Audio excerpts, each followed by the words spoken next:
Greetings, fellow travelers. Welcome to the 84th level of the RPG Cave. I'm one of your hosts, the level 99 human archmage, Ryan Turford, and I'm joined, as always, by the level 99 elf medic, Mr. Garret Bland. Garret, how are you doing on this lovely Monday evening? I mean, it's like freezing rain outside here in Toronto with like snow on the ground. It's not actually great weather, but how you doing, man? It's pretty decent weather over here. It's cold, but it's not like, in California it's like, oh, it's pretty extreme, but actually it's like try the Northeast. Try Canada, try Texas, try the extreme weather. This is like nothing. But, we don't have much insulation in these buildings, so we're cranking the heat with these buildings. Yeah. But anyways, I'm doing good, man. I'm testing out this video angle stuff because I did get another monitor for work purposes, and I was like, okay, it would be a good idea to switch, these camera views and angles right now. And thank you for being patient with me and on the fly with the editing. So yeah. Oh yeah, absolutely. In fact, people who are watching the podcast will see that Garret and I have swatched places, so it doesn't look weird when Garrett's looking at the other. Because otherwise, Garret would be looking away from me. Like that's what I'm seeing on the Discord window right now, and I'm like, yeah. But I think it would look weird in the interface. People saw that. My face is to the left, and no, you're to the right. Okay, as long as it works on stream, we're good. Okay, good. It's fine. Great. It's fine. Look, this is the RPG Cave. It's not a perfect show. Okay, I mean, I can't even spell myself in chat, like the word myself, because I left out the L, and now Sean Caprice probably gonna roast me about it. But enough about all that. Probably. We should probably get into the show proper, clear the dungeon out of those pesky mobs so we can, get to the raid boss and, get some loot and stuff. So folks at home, if you want to support the show, there's a number of awesome ways to do that. If you're watching the live stream right now over at youtube.com/carpoolgaming, or if you're watching the video on demand later, don't forget to like the video, subscribe if you haven't subscribed already, and then ding, ding, ding, ring that notification bell to be notified whenever we have a new live stream like this one or a new video on the channel, including any of the multitude of shorts that Court Lalone is putting out. We put up a PSVR one today of being like, here are the 5 games you should play on PlayStation VR, which was very well done, by the way, Court. So I appreciate cool. that. So nice. Definitely go check that out on the channel. Again, whenever I plug the channel, I love to throw, a little shout out to one of our videos on there. Besides that, of course, if you're listening on audio feeds, don't forget to subscribe to us there, and also rate us if you're listening on Apple Podcasts and Spotify. And by the way, huge thank you to the over 100 subscribers we got in the last week on Spotify. So thank you to everyone who's been checking out the show, who's been brand new, because we're actually getting some of those numbers on the back end now, Garret. So I can shout that out whenever I see more people are signing up on Spotify. So there you go. So thank you everyone for checking out the show on Spotify. And then last but not least, if you want this show or other shows on the audio side anyways, a little bit early, or some exclusive content, head on over to our Patreon, patreon.com/carpoolgaming. Throw a little tip in the old tip jar, and out comes content. Well, without further ado, it is time to read from the sacred texts, because we got to talk about one of everyone's favorite things about RPGs, and that is multiple playthroughs in RPGs. Because I remember us getting a question a couple months ago asking about how we handle multiple playthroughs in RPGs, and like which RPGs we've played multiple times. So we're going to kind of like dedicate a whole night to, being like, hey, your RPG isn't long enough. How many times do you want to replay it to get the whole story kind of thing? So pretty much. That's going to be the show tonight. So we're going to talk about a whole bunch of different stuff. And then we're going to, of course, hear from the community, because I did poll some people in the Discord yet to find out, what games people played multiple times. And I mean, there's a very common thread with a lot of the games there that we'll get to. But Garret, I have to ask you then, going back, because even though, again, we did kind of answer this on an episode a couple months ago, because someone had asked us about this. I'm still going to ask this question anyways, because we do have a lot of new listeners to the show. Garret, how often do you replay role-playing games at all? Like, is it something you do often, especially with someone with a limited amount of time to play games, like yourself? Like, how often do you actually get to replay RPGs at all?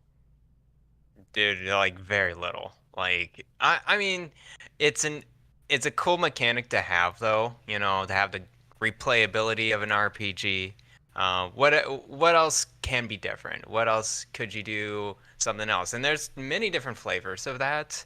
So I don't want to get into like too much of the weeds, but really the only RPGs that I've replayed is like probably, oh man, at least 10 years ago. Just like when I had time, it's like, okay, very much enjoy this game. I want to go through it a second time, maybe for a platinum Mm. trophy, maybe for just to have a podcast game. That's one of the like major reasons. I can just think of like there's a lot of games that I've repeated but not finished. Mm. I think it's just like going back to it and just wanting to play more of it. But really the RPGs that I go back to, one is Skyrim. I kind of just go back to, I don't finish the game. You don't really finish Skyrim, by the way. No. You just kind of go through Well, it and you just roll like play. credits at the end of the campaign, 5 hours in, or whatever. Yeah, 5 hours in. Yes, exactly. You can finish the story in 5 hours.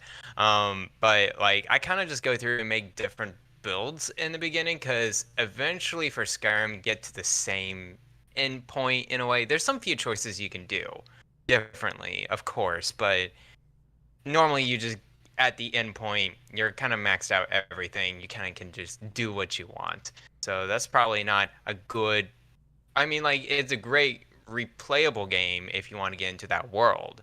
But I know there's plenty of other RPGs that, choice and decisions make a big difference, and you want to go back and try different stuff out. But I honestly, for those type of games, at least for me, I just kind of go through it once because I want to experience what my choices are, and I'm like, okay, this is my experience. Mm-hmm. I think I'm good. So Yeah. I think I talked long enough. What do you think, Ryan? Yeah, and first of all, we're going to dive deeper into a lot of the other stuff as we kind of go through the night here. But yeah, I mean, that makes sense, especially, knowing, getting to know your RPG style over the last 2 years of doing the show together, or almost 2 years, I guess. We're almost at the 2 year mark at this point of doing this show, Garrett. So, Wow, which is just weird to believe think it. about. But no, so I've really gotten to get to know like your type of play style. So it doesn't actually surprise me a lot that you said that because, it makes sense that you just don't have the time to do it. Like it probably would make more sense, like you said, 10 years ago when you just had more time at infinitely more time at your disposal to play games. Like it would make more sense that you'd actually replay a lot of games. It's also part of the reason why I know that you just don't get into games that are super long unless you just dedicate yourself to it. Like Shin Megami Tensei 5 or, Xenoblade Chronicles 3 and stuff Let like it go. that. Yeah. Yes, of Um, course. Whereas for me, I'm a little bit different because, part of my whole shtick for pretty much ever since I was growing up playing games has always been to play classic games as well as Hmm. modern games and kind of play them both at the same time because I've always just found my way to having infinite time to play games because really up until like this year, like I wasn't really in a like committed relationship, and my job, it's mostly just an 8-hour job, and then I come home, so I have, besides that, I just don't really have any other thing going on. So I really just like, besides personal upkeep, like eating and sleeping and stuff like that, like I have all the time in the world to play games in a lot of ways. So Sure. it just makes sense that I would just replay more games. However, I do say that content creation's actually changed that a little bit, where I find that Okay. now I don't find myself replaying a lot of games, or at least RPGs in specific. I find myself gravitating towards older games that I've never played before because in a way those are kind of like new games. Those are new experiences for me because I've just if even if it's old, if I haven't played it before, it's new to me. So that's kind of the way I look at it. And there's so many games that I missed out on growing up, especially on consoles that I just didn't own at the time. Like I'm just more likely nowadays, or even because I noticed this in the last year and a half, especially, like I'm more likely to boot up, a old Sega Saturn game that I've never played before, or, an NES game that I've never played before and play that instead of replaying, Mass Effect for the 100th time. Cause that's certainly up there as far as, one of the games I've beaten, like replayed that many times. So, I definitely, there are definitely games that I will replay. But I mean, it's definitely not nearly as often as it was even 3 years ago for me at this point. Right. I think there's a lot of options now. Like, after these 2 months, man, we had so many role-playing games just coming out left and right. You got, Fire Emblem Engage, you got Octopath Traveler 2, you got Atelier Rise of 3 coming out. Like these games take time. Yeah. And I'm just like, when someone's like, "Oh, I'm gonna replay this now," I'm like, how do you have time to go back? Because there's just so many different types of games. I think I'm more of a just like pick and choose type of gamer. It's like, okay, I've experienced this. I've gone through this. I want to try something else now. But I think there are some rare exceptions, as you said, with Mass Effect, that, repeating a video game and choosing different paths, at least for a role-playing game, can lend you a much different experience. Yeah. So, like I'm more likely to go back and replay something like that versus, playing Persona 5 again. Even though I've played Persona 5 twice now with, the royal content and then just the normal version, that was in fact the only reason I replayed it was because I wanted to play the new content. It's not like you could reload your old save or something like that. It doesn't work that way. So of course you had to replay it again. So there has to be a carrot on the end of the stick reason as to why I go back to an RPG at this point. Like Legend of Dragoon, as an example, just came to PlayStation 1 on PS5 and with trophies, and I'm like, if this game didn't have trophies, I probably wouldn't go back and replay it, but I'm like carving out time. I'm like, okay, where on the calendar can I fit Legend of Dragoon in this year? Because I need to replay it. One, because it's been forever since I played that game, but two, I need that platinum trophy, Garrett. I need it in my life at this point. Like, of course. My trophy list would feel incomplete if I didn't have the Legend of Dragoon platinum trophy. So it's just one of those things where I know that'll come up. But that instance is very rare, where it's like there has to be a reason for me to want to do it. Not like a game like Super Metroid, where I replay it like 6 times a year because I can beat it in an afternoon. So it's just the time investment just isn't the same in comparison, which is right. Or like Super Mario Brothers 3, where I've actually finished that game 4 times this year, in the last 3 months, just because I know that I can, play it in an afternoon and just have a fun experience with it. Yeah. So how long is it for you? Super Mario 3? Yeah. It depends if you use warp whistles or not. Because if you use warp whistles, you can beat it in like an hour and a half. But if you don't use warp whistles and do all the stages, you're looking at like a 6-hour commitment to beat it. Oh, okay.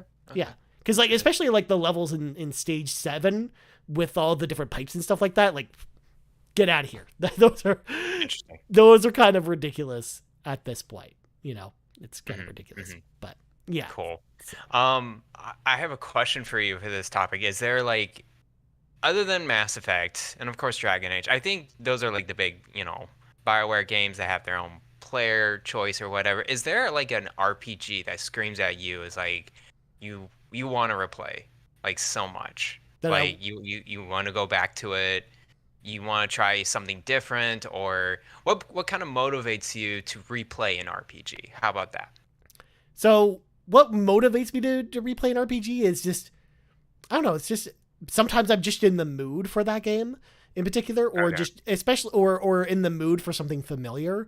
So I'll want to pull out, something that's familiar. Like I mean, like the video game equivalent of comfort food. Now, the thing is, and part of the reason why just most normal RPGs don't fit into this mix is because I play live service games now, stuff like Final Fantasy 14, or I've actually been playing a lot of Magic the Gathering Arena lately.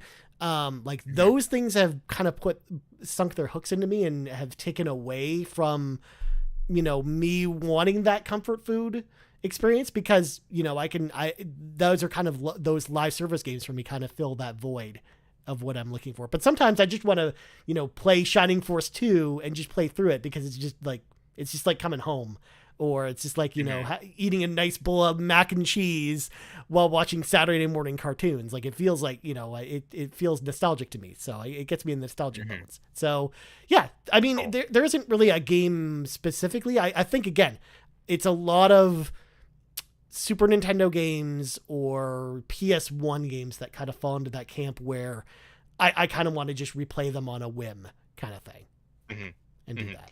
Yeah. I'm just going to say right now, Sean's screaming in the chat, just all these different games that is like lend itself to replay all the time, including Fallout, KOTOR, Dragon Age. all of these different Western RPGs. It's interesting. It's these, from 2000, I would say like what, 4 or 5 to like 2011. These Western RPGs did a pretty good job at like, hey, you want to replay this and try a different thing and just go through it one more time. I think more so with the BioWare games Mhm. versus the Bethesda games. But I'm curious about your opinion on the BioWare games specifically. Like you said, replayed Mass Effect all the time. Now, is it just to, try to do different decisions, or you want to romance someone else? What kind So of gets with you Mass into it? Effect in particular, Yeah. Garrett, that's a game, and Notes of the Republic is another one that kind of falls into the same camp, where I've played those games so many times that I've seen all the paths I want to see at this point. So if I'm Right. replaying it, it's just because I like the story a lot in those games. And that's the main reason for replaying them. Like Knights of the Old Republic, I've replayed that game 9 times at this point. Mhm. And so I've seen all the paths, and I mean, you don't even really have romance in that game, so you don't really have, romance paths or anything like that. You mostly just have, the light or the dark side, and then, a little bit in between of that. Mhm. So I mean, that game in particular, like I just have replayed that number of times because I just like the story in that game, and I want to want to re-experience that story, just like pulling out like an old movie off my shelf and watching that. Like that's kind Mhm. of how Mhm. that kind of fits in. Where and Mass Effect kind of is the same way, where it's just like, yeah, I just feel like I just feel like going through the trilogy again. So I just end up doing that because I just enjoy the story. Nice. Even though I've kind of, again, with Mass Effect, I've really kind of maxed out all the romances that I've wanted to romance, and seen all the choices that I've want to see at this point. In fact, it gets to the point sometimes with KOTOR, Garrett, that a lot of times I'll be like, all right, this time I'm going to do a good playthrough. I'm not going to murder anybody. And I'll get like halfway through the game, and then I'll be like, I kind of just want to murder this person, and then I'll just murder them. Like, well, Yeah, you just go just for it. Yeah. going full dark side again, because why not? Why not? Mhm. You No, know? no, I get it. I think especially for Fallout, there is many different quests with many different endings or faults or decisions, and I'm like, what if I've gone the other way? I think for Fallout 4, I did not want to replay it. I wanted to complete it, so I did the scummy way of getting a platinum and I had a save point right before the decision splitting happened, and I actually went through all routes to the Okay. very ending with with that process. Um, and I find that pretty interesting. I didn't want to repeat the whole RPG. I just wanted to like, get to that point, and it's like this is for the trophies. Yeah. Not I mean, I was kind of interested in the ending, but we all know Fallout 4 is kind of it's a fine It's fine. it's a fine campaign. Um, yeah, that so sometimes it works for multiple playthroughs. Sometimes I just like my motivation is the trophy, so I will, you know, be as efficient as I can. But these days, I don't really do that. I barely play the PlayStation now. I don't go for the trophies anymore. I just go through and I like to live my experience. I think Dragon Age Origins, I went through that game a couple years ago, and I went through probably like, the first 5 hours of the game. And I was talking to my friend, and my friend is a huge Dragon Age Origins fan, like the biggest one. Bigger than Not Sean Sean, Capri, by the way. someone else. I think bigger than Sean Capri, Oh my god. because yeah, it's just nothing but this game. Um, and I explained to her that I was like, hey, I went through this, I went through these levels, and I'm like, oh, you didn't see this, you didn't do that, you didn't do that. And I'm like, I had no idea. There's so much stuff you can miss Mm-hmm. in that game, and that kind of motivates. Like, I kind of want to go back and just repeat it and just like try different things, try different moves, with Dragon Age, and see if I can exploit these events. It's pretty interesting how these designers like they design all of this stuff, but there's so much you can miss. Mm-hmm. So yeah, I find it intriguing that there are these instances where you can miss and you want to do multiple playthroughs because you Mm-hmm. missed it. You missed Yeah. the content. And part of that, I think part of that's on purpose as well, to get you to want to go back and you sink more time into the game rather than go sell it at GameStop for, $10 or whatever to trade it in for your next game or whatever. Like, I think part of that's a little intentional, although I remember a person at Ubisoft talking about Splinter Cell and how they worked like 1,000 hours to create this one area, and only in Splinter Cell Chaos Theory, and only 5% of players ever went in that room. And they spent 1,000 hours working on that one room to make it look exactly the way they wanted it to look, and have like the room laid out the way that it was laid out and stuff like that. It's just like a really interesting thought exercise. And also, to your point about your save coming trophies, Garrett, that really reminds me of the platinum trophy I got for the Lion King and Aladdin classic games collection. Because the way that works is that there's an option in the game where if you want to watch a replay of any of the games, you can watch it and then you can press a button and you start playing from that point. So what you can do is you can watch the game until the credits, and then you just hop in where the credits are, and you get the trophy for beating that game. So you just do that for all the games, and you get the platinum trophy. So, all right. Yeah, so that's what that totally reminded me of. But yeah, nice. And Sean in the chat screaming about Dragon Age Origins with the Origins.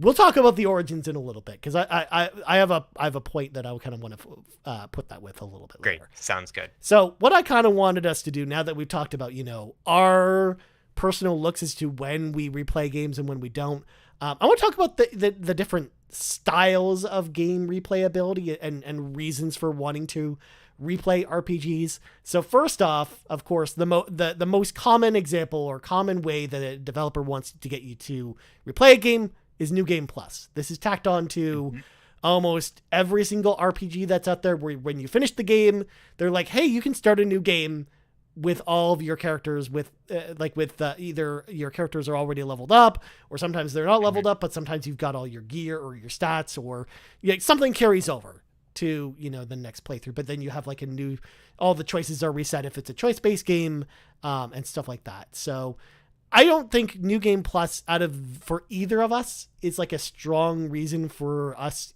to replay a game, unless it has like a content-based difference between the two of them. Because again, even when I want to replay a game that doesn't have that carrot on the end of the stick, like Legend of Dragoon, I'll use that as an example. When I replay that game, I usually don't want to go into it with New Game Plus, because I want to go through the power progression again, rather than just playing through the game just overpowered, essentially. Like that just isn't as fun for me doing it that way. But what do you think about New Game Plus, Garrett? And do you think every game needs New Game Plus, like a lot of people say that they do? I don't think so. I think there should be, like, there can be an ending, and that's okay. I don't think most people get into New Game Plus. I think the reason why developers do it is it's pretty minimal in terms of work. I would say it's like, hey, just continue whatever systems you want, weapons or characters or levels or whatever. Just reset the story, reset the game. Most likely it's a free update later, and it's always just an incentive. It's just like, hey, you beat the game, here's New Game Plus, and check it out if you want to. You can tell most of the time for role-playing games, it's more or less like, if you want to repeat the game, sure, and get more achievements, get more trophies if you do so. And I think it's pretty smart, because it's like you can go through the game another time, and it's just a little different flavor. It kind of feels prestige in a way, versus like, oh, I'm gonna replay this game now. And it's like you kind of lose motivation and just throw off in the bin. And it's like, it's nice for the developers to like just go back and do that. Persona 5 does a pretty good job with it, right? And I think Borderlands does an excellent way of doing that. I think they do a little bit more with the enemies, a lot more with like buffs and debuffs with elements, which I think is pretty cool. And you keep your level in Borderlands, and you just keep building your character. Yeah, super nice. I really enjoy that part of it. So yeah, if there's just some tandem of keeping a mechanic or keeping your progression, I'm all for repeating a role-playing game, especially Witcher 3 as well does an okay job. So That makes sense. anyways, yeah. Yeah, and with New Game Plus, the one thing I do like about it is sometimes you will get, an alternate ending or a different boss fight or like some other element. Like Chrono Trigger is a great example of this, where New Game Plus leads you to the different endings. Because Chrono Trigger, as everyone kind of knows, has like 15 different endings, I believe. But the only way to get any of the endings besides the standard ending is to play New Game Plus, because you basically challenge the final boss at different points in the story in order to trigger the different endings. So that's kind of how that works in that game. So that's a great example of New Game Plus that's done really well.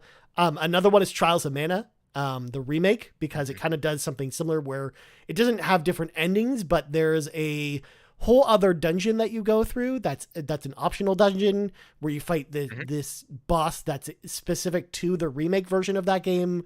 So it gives you an extra incentive for replaying the game again, besides the added replayability of playing through the game as different characters. It also gives you the option of replaying with the same characters, but then giving you brand new content when you get to the end of the game, which is interesting. So yeah, I like when New Game Plus, again, gives you some reason to go through it besides just, hey, you can replay this exact same story again, but with all your stuff. Like, that's just less exciting to me anyways. But that's just me personally. I know whenever a game comes out, like an RPG comes out, and New Game Plus isn't there day one, I see a lot of angry tweets at the developers about it, asking, why New Game Plus isn't there, which is why I know that it's a feature that a lot of people care about it. And maybe it's just too that when you just have more disposable time on your hands, you're maybe just more into New Game Plus than someone like us anyways. But yeah. So the next reason to do multiple playthroughs and how this works in with a lot of games, and including Borderlands that you just brought up, is loot grind. So loot grindy games will give you the incentive of, when you replay the game, you're continuing to level your character, but also you're getting gear that's exclusive to New Game Plus modes or replaying the game again. Besides Borderlands, the other example I'll throw out there is Diablo, especially Diablo 1 and Diablo 2. And then, of course, to a lesser extent, Diablo 3 before the expansion came out for it, because the way those games worked is you play through the game on normal, like there's no difficulty selector on Diablo. And then when you finish the game, you then restart the game from the beginning, with all your stats carried over in hard mode. And then when you replay it again, you play it in hard, like the hardest mode, the hell mode, where, that's how you get up to level 99, and you're basically chasing gear at this point. You're trying to max out your character. You're trying to get, the highest level gear to show off to all your friends, or to play in PvP if the game supports PvP, because some of those games do that. Like that, those are the times where you're playing the same game again, but you're playing it again specifically for the loot grind and not really to experience the story again or anything like that. Like Borderlands works that way too, very much, right, Garrett? Yeah, exactly. For Borderlands, the difference is mainly the enemies. They're much tougher, of course. They're scaled level with you. And then they have a bunch of like shields and buffs and debuffs. They have more weapons, more like complex weapons. But yeah, of course, the loot grind's there as well, scaling with your level, scaling with the skills. The only reason I play, I played Tiny Tina's Wonderlands all the way through in January is because I love the loot grind very much. It has that addicting, Diablo-esque grind going on. And I don't know if there's any other like addiction other than like going into like World of Warcraft or like any MMO type of loot grind going on for a single player RPG adventure, other than Borderlands and Diablo. I think there's some smaller ones for sure, of course. I could think of maybe, but other than those two, they're pretty unique in the RPG realm. A lot of other classic RPGs don't have that.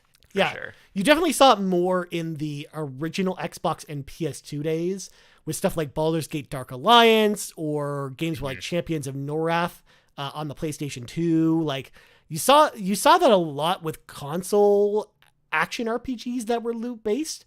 But you just don't see that as much anymore. Like most of those have Right. evolved into live service games or MMOs, like Assassin's Creed Valhalla. Like that's the whole point of that game, but it doesn't have you restart the game with your loot. You just keep playing with your loot, and the You game don't just want to auto repeat that generates game. quests at that point for you. At that point, It's crazy. That game is so long, full of choice, and of course, they don't want you to replay the game. They just want you to endlessly play that game yeah.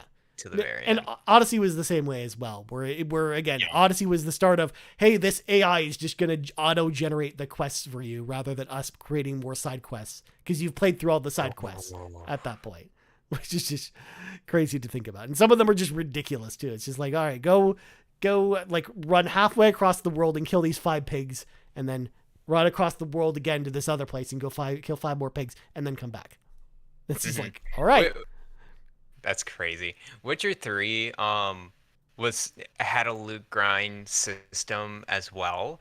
I had basically everything to the end of the game, and you can do New Game Plus. I forgot exactly what the details are with New Game Plus. Of course, you keep your level and keep your skills and your weapons, but I'm sure they just kind of regurgitate the weapons and armor. They don't like put new weapons and new exclusive armor. Of course, it's a single player RPG experience. But yeah, other than that, that's all I can think of with Yeah. loot grinding. For Mhm. sure. Yeah, again, like I said, with modern games, that's mostly turned into, live service games and stuff like that, which is why I think it's going to be interesting to see Diablo 4 come out, because that's going to be maybe a return to an older style. But even Diablo 3, with when it got the Reaper of Souls expansion pack, and then the console versions of the game, of course, you have the option to replay the game over again. But for the most part, they've given you enough stuff at the end of the game to just play infinitely, to do the loot grind rather than replaying the game. So I think that just the mindset's kind of changed on that a little bit. But anyways, moving on. The next one, of course, choice-based gameplay or games with multiple endings. As we alluded to before, of course, the perfect example of this is BioWare games, or just any games that have choice, because sometimes you want to see all the choices. Sometimes you want to see what follows, like if you don't nuke Megaton. But that's a world we don't want to live in, because we want to nuke Megaton every single time we play Fallout 3. But beyond that, of course, maybe you want to see the other ending to Fallout 3, because there's 2 of them. Or maybe you want to see the 7 different beginnings to Dragon Age Origins. Did you know that was a thing, Garrett? My goodness, no.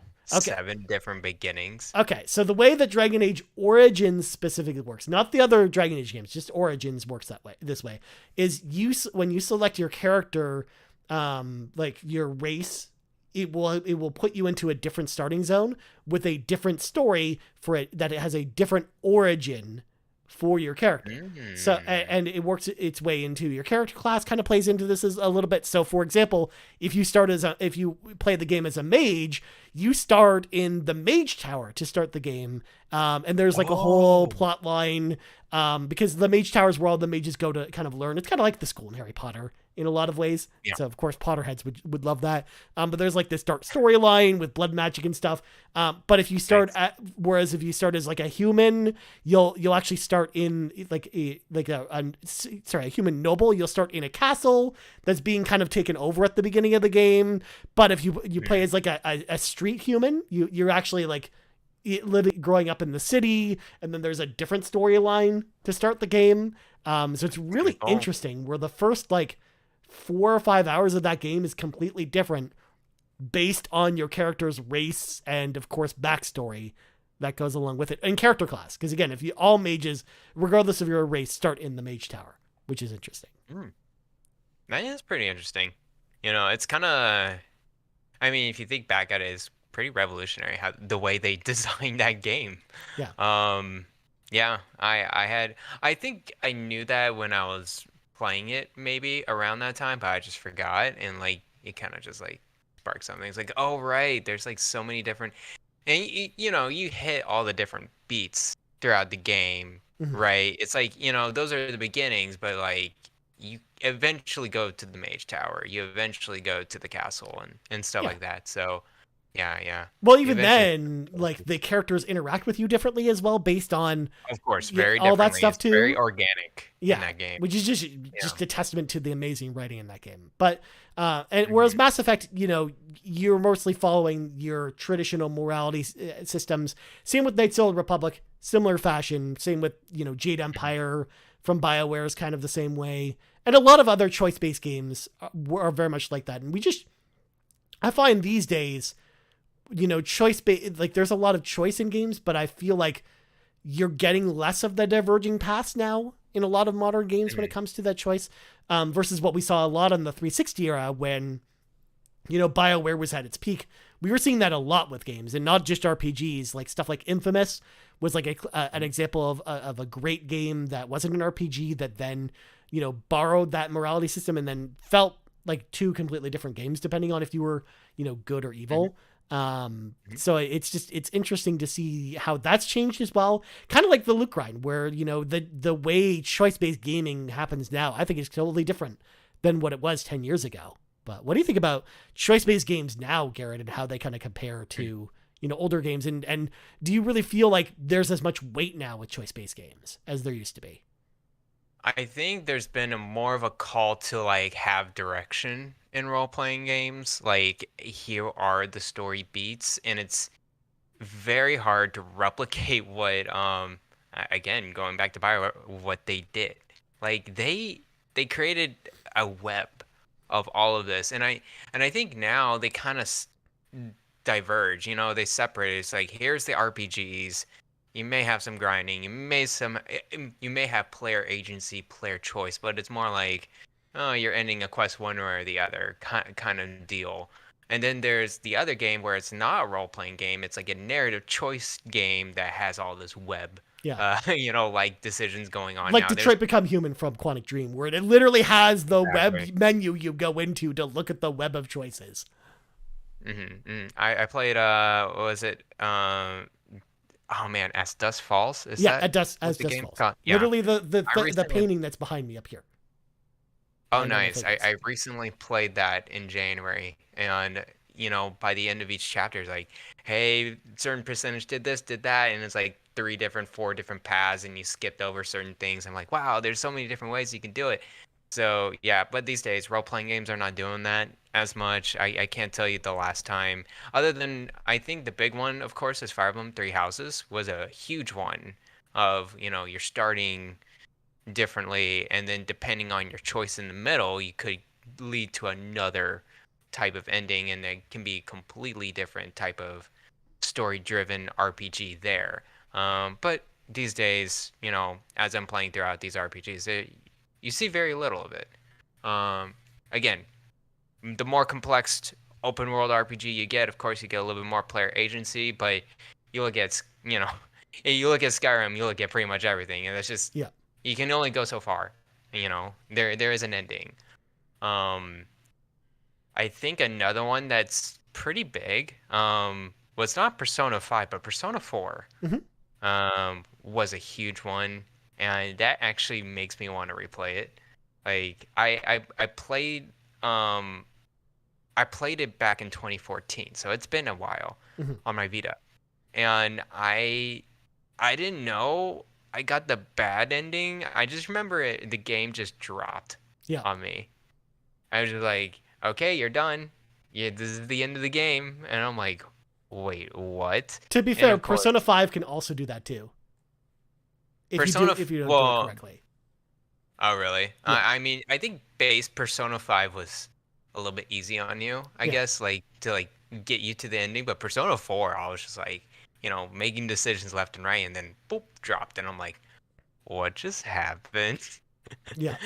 I don't like that as much. I think that's one of the more, you know, not downfalls or negative things, but weird things about the Persona, oh, at least Persona 4, is that I wish I can see it through the end and not have to go through these like very missable things. I think JRPGs do this quite often too. Is like, hey, you can go through this game, you can miss a whole chunk of Mm-hmm. it off to the side here, or this main quest or whatever. So, anyway, yeah, I think I said enough. My piece with choice-based RPGs. Yes. Yeah, makes sense. Yeah, I mean, yeah, especially like that's just such a feel bad when you get to the end of the game and you get the bad ending, and it's like, all right, I guess I got to go back and play all 60 hours of this game again to then get the good ending, because you That's the probably thing, man. didn't save in certain key points that you probably needed to in order to be able to then reset back to wherever you need to go back to do that. Because and Persona 4 isn't the only one that's done that. Like there's other RPGs that have done that as well, where if you For sure. don't trigger the events of the good ending, then you get the bad ending, and then you basically have to do the whole game from scratch then at that point, which is very Yeah. annoying. So I And it totally, kind of sucks. yeah, I agree. It's not good. That's one of the problems you run into with multiple endings, which is why, again, like I think the prime example of multiple endings done well is Chrono Trigger or even Chrono Cross as well, to a lesser extent, because of the way they handle it, where everyone gets the same ending the first time you play through it, and then if you want the extra endings, here's the path you can do that. You can trigger them any way you want to. You just need to know how, like when to then go, trigger the ending to then get the different endings, essentially. Huh. I see what you did there. Yeah. Yeah. See, I'm punny sometimes, Garrett. Okay. Look, I'm old. Okay. I got gray hair. This is just how this is. Okay. But yeah, so beyond that, Garrett, the other reason to replay an RPG is if the game has multiple versions to play. So of course this comes into play. Of course, the most obvious example of this is the Pokemon games, because you've got, Of course. two different versions, Scarlet and Violet, red and green and blue and yellow, or X and Y, or whatever else, or even Fire Emblem Fates. You had Birthright, you had Conquest, you had Revelations. Those are like the big examples of that.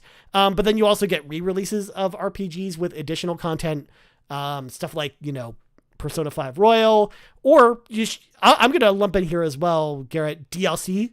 When DLC comes out for RPGs, that's integrated into the story. Sometimes you'll need to go back and basically replay the game from scratch in order to play the DLC for the game. That kind of works out as well. So, what do you think about multiple game versions, Garrett? And especially being the Pokemon person between the two of us, what do you like? Do you like this kind of thing? Do you dislike it? What do you think? It's a secret ploy to get more money, and it works Yep. for Pokemon. And that's basically all I have to say about this stupid, scummy type of. I don't know. So they did it well. Pokemon, the most successful tactic that they ever done is selling two versions of the game to boost their sales. And Yep. of course, make the Pokemon exclusive just a little bit. They know the exact formula. They have like this, you know, this deep supercomputer out in the back in their studio, and they're just going through that algorithm of like, okay, based off of the storyline, the beats, the game, or whatever, what's the percentage of Pokemon that needs to be exclusive to maximize our sales, to hit the peak and not get the fans angry. They have that formula right there, deep in there. I just don't know, man. Like different versions is weird. I think Fire Emblem Fates was actually a rare exception just because Conquest and Birthright are completely different games. Yep. Like it's Yeah, not they even just the they're story so is different; they're completely different. yeah. Conquest is way harder. It's permadeath. Birthright is super easy and casual and has different characters, and you go in the other way around. I do enjoy that, after all of this secret marketing ploy stuff, that they do have like a, converged version at the end, at least for Fire Emblem Fates. Fire Emblem Fates has everything. Yeah. It's like the medium storyline has all the characters and go through all the beats. Kind of cool. Um, and Pokemon used to do this, but Pokemon also has like Ultra, like Sun and Moon, like a double whammy, Yeah. right? Black and White and Sun and Moon. That it's like, okay, we're gonna create another two versions to add on the extra expansion content behind the previous two versions. I'm like, oh, what are you doing? Um, I was obsessed with Pokemon in the beginning. I had every single Pokemon game up until the fourth gen. Mhm. And then when the 5th gen happened and Black 2 and White 2 came out, I was done. I was like, no. I'm deciding not to play this game, to stand my foot to the ground. I am not playing another. I'm like, I'm not going to play this game again with some extra content and you're putting out 2 different versions of it. It's like insane to me. But anyways, I said my piece about multiple versions. What do you think about multiple versions of a same RPG? I'm with you. I hate it so much. I'm so glad that this is actually something that didn't catch on and more people did, because even Capcom tried this with Mega Man Battle Network, because they did that with a couple of the Battle Network games where you had Team Proto Man and then Team something else for a couple of them.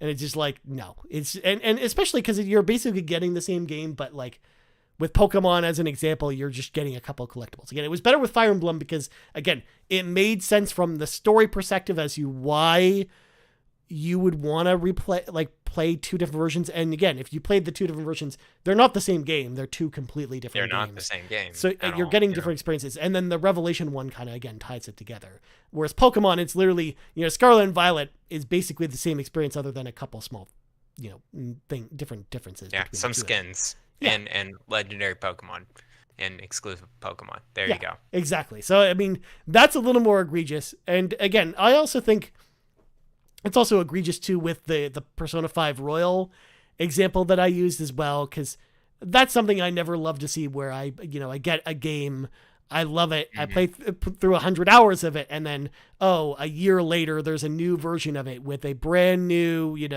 30 hours tacked on, but there's no way to just jump to that content or buy it on its own. I then have to buy a whole different version of the game in order to experience it, and then replay that 100 hours again to then get to 30 more hours of content, when I would have rather just jump in from, where my save was, kind of thing. Right. Because Persona 5 Royal added so much. And I was so, like, I loved Persona 5. I played all the way to the end, and when I saw, hey, here's the Royal version, I kind of expected it, because this is what they do with the Persona series, but at the same time, I'm like, I'm tired. Like, I want to play other things. I love Persona, but I'm not willing to invest another 100 hours or more than that or so to get the full experience of this game. And it's really, I'm thinking about this, Ryan. It's like when Persona 6 happens, which is pretty inevitable. I think it's going to be announced at least this year for Japan. Yeah. I'm thinking, why not wait another year? Why not? Just because you're gonna get extra content, you're gonna get the best version of the game. Yeah. You won't have to buy it twice or replay it twice. Like. Yeah. So that's what I'm thinking. In the back of my head with these kind of reiterations. I think, I love a good remastered, of course. I love seeing these games that was done in the ether in before 2010 or whatever, now barely out physically, and is probably a fortune to buy. Here's a remaster collection. Here's some extra bells and whistles. Here's a modern textures. I love that so much. But when one game, okay, it's like, all right, here's another game a year later. Here's some 30 extra hours. I'm sure it's fantastic. It's just like, I'm tired though. Yeah. It's a little too soon. Yeah, and it makes sense because, like, I compare that to other games, like, for example, 2 of the Square Enix games that I really liked last year that came out, which were The Diafol Chronicle and Valkyrie Elysium. Both of those games got free DLC, where they had story expansions similar in size when you compare the size of those games to Persona 5, similar in size to the Royal content, but you got it for free. And you can jump to it right away. You don't have to replay the whole game to do that. So it's just like when I compare those together versus, what you sometimes get from Atlas or from other companies, they're not the only company that does that. They're just the ones I'm singling out this time. They just, I don't know. It just kind of makes me a little bit sad that they do that kind of thing. Or just like, I feel like they could just implement it so much better for the people that were day one. Like, because I'm with you, Garrett. Like, if I'm not, burning to jump the gun and play Persona 6 right away, why would I? Why wouldn't I just wait? Because I know that extra version will be coming, and I know I'll have to buy it again and play it again anyways. And I don't know if I want to double dip at that point, especially if it was going to come out, early next year. There might be so many games from 2023 I haven't finished yet. At that point, it's just like, well, I think this might be able to wait at that point. The thing is, Ryan, we're gonna eat these words because when Persona 6 announces and we see the song, we see the intro. Yeah. Us gamers, we get super excited. So wait and see. But I really think I want to just wait until the next version because I still haven't played Persona 5 Royal. Like, honestly, when Persona 6 gets announced or whatever, it's like, okay, now it's my time to play Persona 5 Royal and just like kind of go through that. Because it's been long enough. It's almost been 6 years, since Persona 5 base came out. That is kind of scary to think about because I'm like, oh yeah, I guess 2017 was 6 years ago. That's when I started my PhD, man. That's insane. Yeah. Well, you say this, but literally, like, I just realized today that I'm coming up on 10 years at my job. And I'm like, I feel like I just moved here or I just started this job, not too long ago. So it's just weird to me to think about I've been doing this for 10 years or living here for 10 years. So. Yeah. I get you. Yeah. Time flies. So there you go. So those are all the different types of, multiple playthroughs that you might run into. Unless, Garrett, there wasn't anything I missed, right? I think we kind of covered the gamut of the different styles of multiple playthroughs that you'd run into. Yeah, I agree with you. I do want to say that one game I think is the most unique out of all the RPGs with replayability, and that is Nier Automata. I don't know if you were going to mention that, but I agree with all the fans out there that it's not going through multiple playthroughs. You're playing different perspectives of the game as you go throughout the game. So, it's a full experience to go through. It'll have a beginning and ending, but then it'll go back to the beginning with a different character, with a different perspective, and it will reveal a lot more to you. So it's kind of more of a requirement to get the full experience of an RPG. Yeah. And honestly, I think that's the one RPG that emphasized it the most compared to any other RPG I knew. Yeah, there isn't really like anything else like that. And again, like I don't even think of those endings as endings. I think of that as just continuing the game, which is why like I almost don't feel like that falls into the multiple playthroughs camp because you're not really replaying the game at that point. I don't think. But I don't know. That's just the way I think about Nier. But you're right. And I know it's actually going to come up in questions, which is why I didn't bring it up either. But okay, great. Sounds good. But anyways, that's all for that. So let's move on to people's suggestions tonight. So first off, we're going to start with Sean Capri because we asked y'all, of course, what were some of your favorite RPGs to replay? And of course, Sean says the best game to replay, and it's not even close, is Dragon Age Origins. And if you don't acknowledge us on the show, I will lead an unending riot. Well, we acknowledge this, Sean. We acknowledge that Dragon Age Origins is a great game. It's a good game to replay. I heard it's a little dated, according to some people on Discord. Oh yeah, they're writing. As soon as Sean posted this, there was a giant discussion that flooded the RPG Cave Discord with people talking about it. So if you want to see our conversation about that, go head over to the Discord. It's just a little old, from 2009. It's fine. The combat's okay. The story's really good though. Like I got Sean's point. The story's really good in that game. But. Oh, I loved it playing in 2020. I think I really enjoyed it. Yeah. Next up, Kevin Ainsworth, the Muffin Mon asks, the best RPGs to play multiple times are those with branching paths or alternate storylines that you can only experience through different playthroughs. It's what makes Mass Effect and Fire Emblem Three Houses so good. And Fire Emblem Three Houses was one that we didn't talk about too much tonight. But I know that's top of mind for Sean Capri, who actually just finished the game, or finished it, because he finished the Blue Lions route, but didn't play any of the other 4 routes in Fire Emblem Three Houses. Tell you, that sounds exhausting. Okay, like that game. Of course, I have beef with this game just because I played it on a harder difficulty. I just don't want to replay it again on another house or whatever. I'm the crazy person that actually did that, by the way. I played all the playthroughs. Which is cool. I think it's cool that you went through it goes through New Game Plus, right? It's like, Yeah. hey, here's your playthrough. Here's New Game Plus. Now just go through it.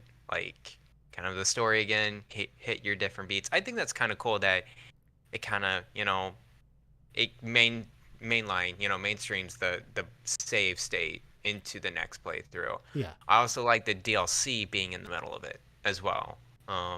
I think that's kind of cool as well. I need to go back to the game just to play the DLC. Yeah. I think I'll do that. Which actually gets me Yeah. more excited for like the Fire Emblem Engage DLC as well, because like I'm really interested to see what they do with that DLC chapter that's coming.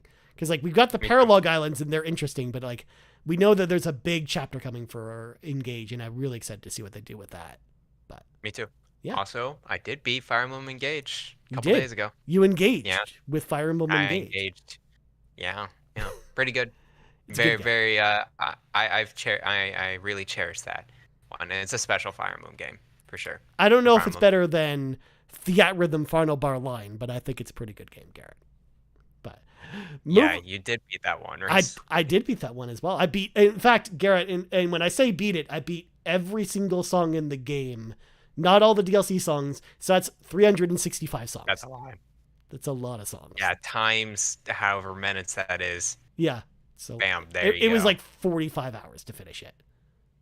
Wow. To play through each song once. A rhythm game. Yeah. A rhythm game taking 45 hours. Well, I think the best part is we're getting more DLC this week with the Live Alive songs, and then more DLC 2 weeks from now, and then every 2 weeks there's DLC for that game. Kind of like Rock Band. So I can't wait. It's just feeding you well. It's feeding you really well. Nice. All right. Next up, Nagachaka asks, the best RPG to replay again and again is Mass Effect, so that we can tell ourselves that we'll romance someone else besides Garrus, only to end up romancing him again and again. So my question is, why is Garrus the best husbando from Mass Effect? Honestly, so Garrett, do you actually know who Garrus even is? Because I remember you played a little bit of Mass Effect. I played a little bit. Hold on, let me look him up. I think I know which one. He's kind of like a big like insect chicken thing. Oh, insect chicken thing. Yeah. Oh yeah, no. How's that an insect chicken? That's look. I don't know. He kind of walks like a chicken, and he's got like a mouth like an insect. Oh, that's true. That's true. Yes, I have met Garrus. He's a cool dude. Yeah. Very cool. Garrus is a cool dude, but he's not the. I don't think he is the best husbando. Yeah, that's what I mean. He doesn't seem like the type of character, because you play as a human, in Mass Effect. He doesn't seem like the type of person like a human would romance at all. It seems weird to me. Rogue. Yeah. If you're gonna romance a husbando, I'm gonna say Jacob from Mass Effect 2. He's one of the Cerberus operatives that joins you. Or Thane, I think is even like, if you were to want to romance an alien, I actually think Thane's probably a better option. Because he's reptilian, but he's at least kind of humanoid, a lot more humanoid than Garrus is. But I know people love Garrus, so I'm just kind of making people mad at this point, which is just funny. But I usually don't romance the male characters in Mass Effect, because the female characters are just so much more interesting to me anyways. So I usually romance them instead. So Garrus, I usually never romance. I think I've romanced him once for the sake of romancing him, but we'll see. Cool. And then the last one is Quagmire, who's speaking to Garrett Bland's heart. Obviously, Xenoblade is the answer for me. I find them like Christopher Nolan movies. You pick up on a lot on the subsequent playthroughs that a lot of people miss the first time around. So there you go. Wow. That is an intriguing answer. I think it's a good answer, saying that, you pick up a lot more stuff, because there is so much content in a Xenoblade game. There's a lot of writing. There's a lot of character development inside it. But man, oh man, I think I'm one and done for those type of games. I'm glad that it is a complete experience from beginning to end, and I don't really feel the need to replay it unless I really miss something. I think Xenoblade Chronicles 3 is the one you can miss the most, because the side characters in that one, there's a lot of big story RPGs or big story side quests in there that has full on cutscenes, and I'm like, why was this a side quest? Like, this is kind of crazy. The music is really good, and the characters are very nice. And it's like, it's very well made. So yeah, okay, Xenoblade. Yeah. That is a good. That kind of goes back to my point that I was talking about earlier, where, you know, when I replay games, a lot of times it's usually for that comfort food feel, or because it's kind of like pulling an old movie off the shelf. Like, I think that kind of fits the description of what Quagmire is kind of describing a little bit here too, where it's like, you know, it just feels good to, you know, pop on Xenoblade Chronicles Definitive Edition or something like that, just to replay it again, just because for the feels or for the comfort food aspect of it a little bit, I think. But I get it. Yeah. All right, I think that's going to do it for tonight's episode, all about multiple playthroughs. But before we go, where can people find you on the internet, Garrett? You can follow me on Twitter at PlanExplosion, and that's pretty much it. I'm pretty active on the RPG Cave Discord, so say hi to me over there. And you can also see me at the Play Some Video Games Discord. I'm pretty active over there as well, and That's pretty much it. Nice. And also, folks at home, because we get this question all the time, but I don't always talk about this. The Discord is free to join, by the way. Link is in the show notes, or if you're watching the video on YouTube later, it's in the description of the video if you want to come join us on the Discord and say hello to us. Of course, as for me, you can find me on Twitter at Ryan Turford. You can find us on Twitter at Carpool Gaming, at YouTube at youtube.com/Carpool Gaming, on podcast services around the globe. So, for Garrett Bland, I'm Ryan Turford. This has been the 84th level of the RPG Cave. Only 15 more levels until level 99. And we're out. Bye-bye.